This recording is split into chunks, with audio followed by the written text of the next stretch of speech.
Hey guys, today I wanted to talk about what stocks I'm avoiding this month. It's based on bloated valuations, poor fundamentals, and just increased competition in the area. So let's hop right into it.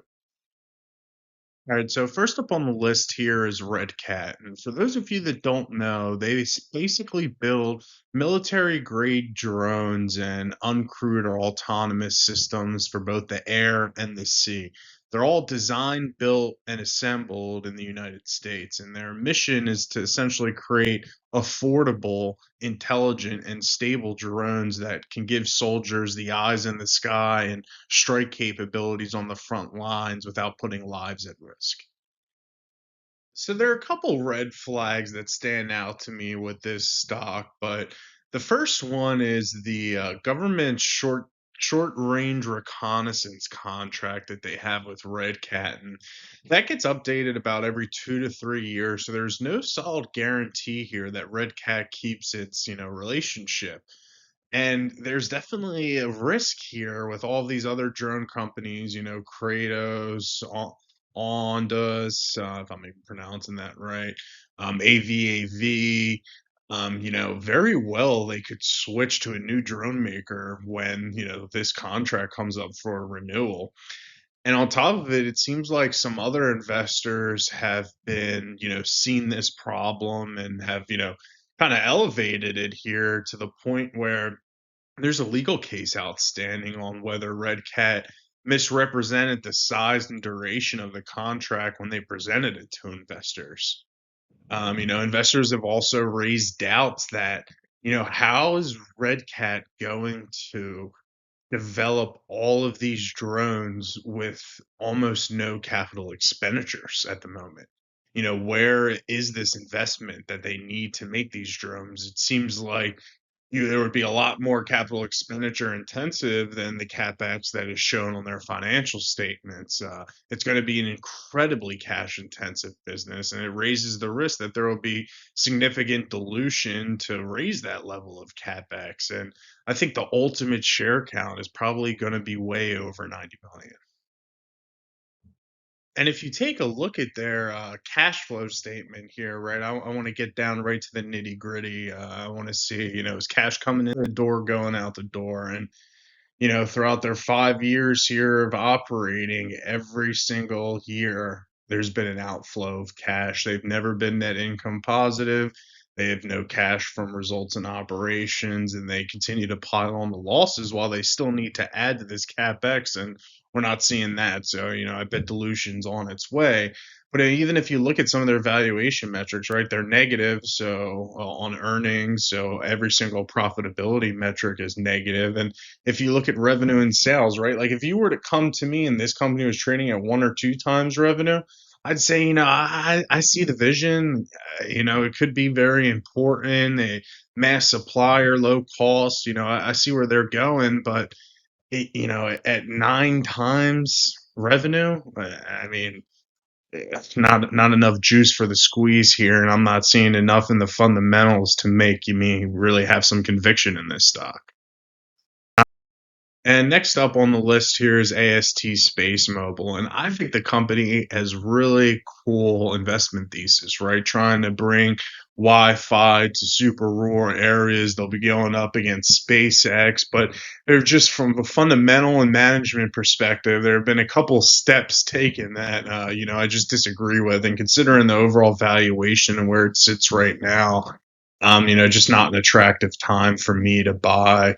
And one of the first red flags I see here is the shareholder dilution, and I just don't see that problem going away. The company keeps issuing shares, you know, to um, to keep operations going. Right, when a company constantly is losing money, they're either going to have to issue equity and dilute shareholders, or issue debt and pay back that money over time. Neither is really great, right? You want to see a company cash flowing and paying for their own things, but it's necessary because the company just keeps losing money. And this number is only going to go up, right, on what they're spending. They'll need to further dilute and fund operations because of all this dilution. They don't even have enough cash for full year operations at this point. And another issue I have with the company is that they're constantly delaying satellite launches. I mean, they plan to launch 20 satellites in 2025, but it's clear that they aren't even going to launch a single satellite this year. I mean, their first satellite, FM1, was meant to launch in March of 25, but it's been delayed to Q1 of 26, and we don't even know if when's that's going to come or if that'll happen then. And these constant delays are, catastrophic in the sense that they have this early mover advantage, and every year they waste without launching these satellites, they're letting competitors like Starlink catch up to them. It's definitely hurts investors' confidence seeing this, and we've already went over the financial statement in the sense that it's red everywhere. They're losing money every day. All right, next up on the list is Nike stock, and I mean they've been getting smoked lately. What happened was they tried to cut out the middleman, being the distribution partners like Foot Locker, but it backfired. When shoes are out of sight, they're out of mind when people are shopping, and people stop buying. And then, at the same token, they gave up valuable shelf space to competitors. And they're walking this back now and going through distributors, but there are so many other shoe brands out there at the moment that people enjoy much better than Nike. And considering, if you take a look at the bottom right graph here, they've been this is their one, two, three, four, fifth quarter where revenue has been declining in a row, with just their most recent quarter increasing to a 1% increase. Okay.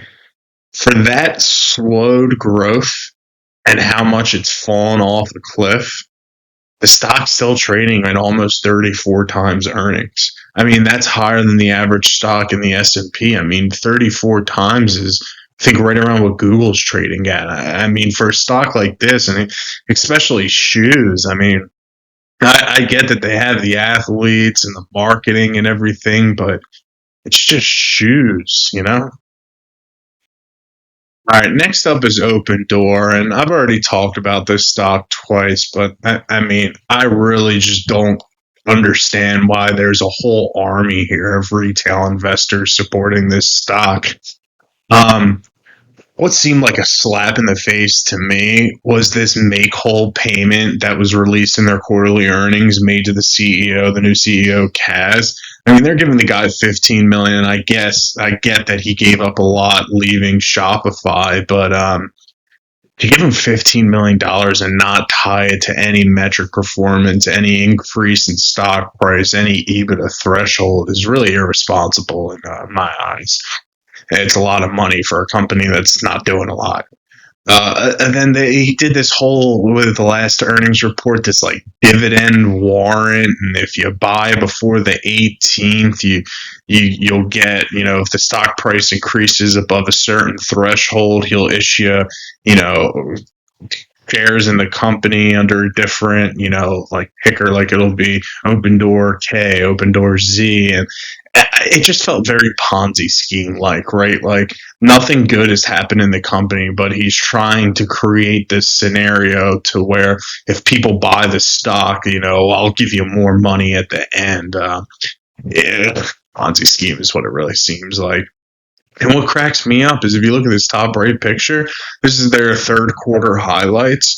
They're not even buying homes. They bought 3,600 homes in the same quarter in 2024, and then the third quarter here, 2025, they only bought 2,500 homes. I mean, they're decreasing their revenue.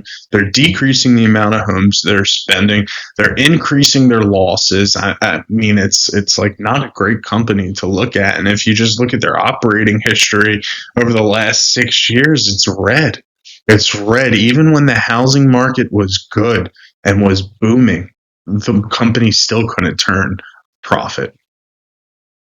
All right, the next stock on the list here is IonQ, and there's a lot of reasons here. I mean, it has a really sky high valuation right now, and all of the revenue is basically coming from government funding initiatives.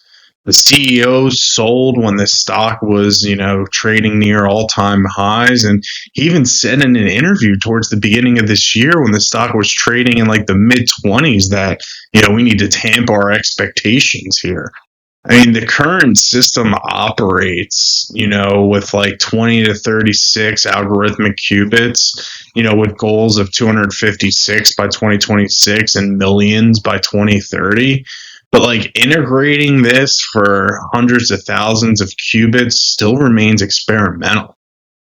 I mean, it prevents companies. It's not commercially viable in the sense that it's preventing these companies from handling complex, large scale problems. I mean, they're lab bound rather than enterprise ready. The computers are just also inherently unreliable due to noise. They use this trapped in ion approach that reduces errors, but it can't eliminate them without full fault tolerance, which is years away. I mean, it can't even add simple numbers right now. And there's no showing it'll be better than a classical computer because most applications are theoretical. There's no widespread quantum advantage yet, and the company's unprofitable despite growth. High R&D costs, outpace their revenue, and they face, in my opinion, the biggest threat and biggest red flag. They're facing giants like IBM, Google, Amazon, emerging market players like China, who have very deep pockets and diverse approaches to what's going on. They don't need to issue equity or take on debt to, fund their research here. Those are all companies that generate very, very nice free cash flow. I mean, you take a look at the bottom right, their revenue multiple is at 535 times. I mean, the dot-com bubble was at 30 times. Tesla in 2013 was 12 times. Nvidia in the $22 billion era was only trading at 5.5 times. You take a look, last 6 years has been a bloodbath. Red everywhere. I haven't turned a profit once. All right, so that's it. That's all I had for you guys. Let me know if there are any stocks you disagree with and you would rather buy, and let me know in the comments. Hope you got something out of it. See you next time.